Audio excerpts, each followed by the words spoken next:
At a first glance, the Wight seems very similar to some other necrophages, kind of like a very skinny grave hag or water hag. However, Wights are a lot more interesting than your average ghoul. They do not act like most other necrophages. They are not obsessed with killing humans.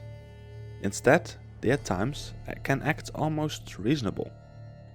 Necrophages at times can be seen like some pretty basic monsters, like for example the ghoul and the drowner, who mainly just eat the dead and attack any nearby living.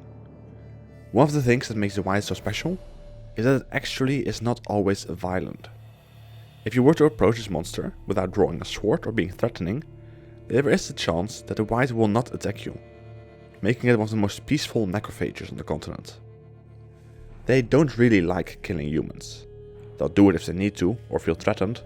However, Wights prefer to stay away from busy cities and towns.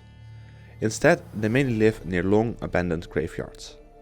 They will spend most of their lives brewing whatever they could find in a cauldron. This might be a great meal for these monsters, however it's been said that eating your own feces would probably taste better than a Wight's brew. Wights live very lonely lives, which is exactly how they like it. They live alone, avoiding the presence of other Wights. After all, they'd rather brew than interact with other Wights. If you would like to search for a Wight, your best bet might be to look at some of the warmer climates. For example Toussaint, where you can find them in Witcher 3. Or maybe even deserts to the east of the Blue and the Tidrotier mountains, if the old Polish pen and paper RPG is to be believed. You might also find them in more moderate climates. However, don't expect them near the icy far north. The search for Wight would be best done in the spring and summer months, as around Seoven, the Witcher's version of Halloween, Wights will enter a kind of hibernation until the end of winter, when they will once again start collecting stuff and throwing it into their cauldrons. I mentioned that the Wights are mostly peaceful, but there are of course exceptions.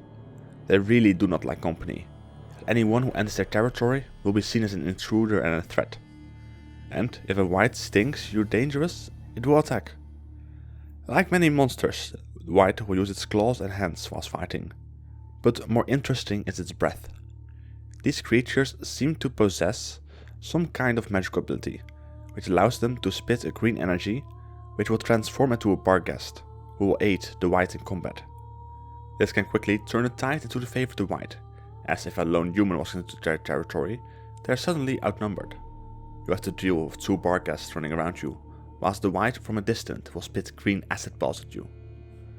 But it seems like maybe not every type of Wight fights the same way.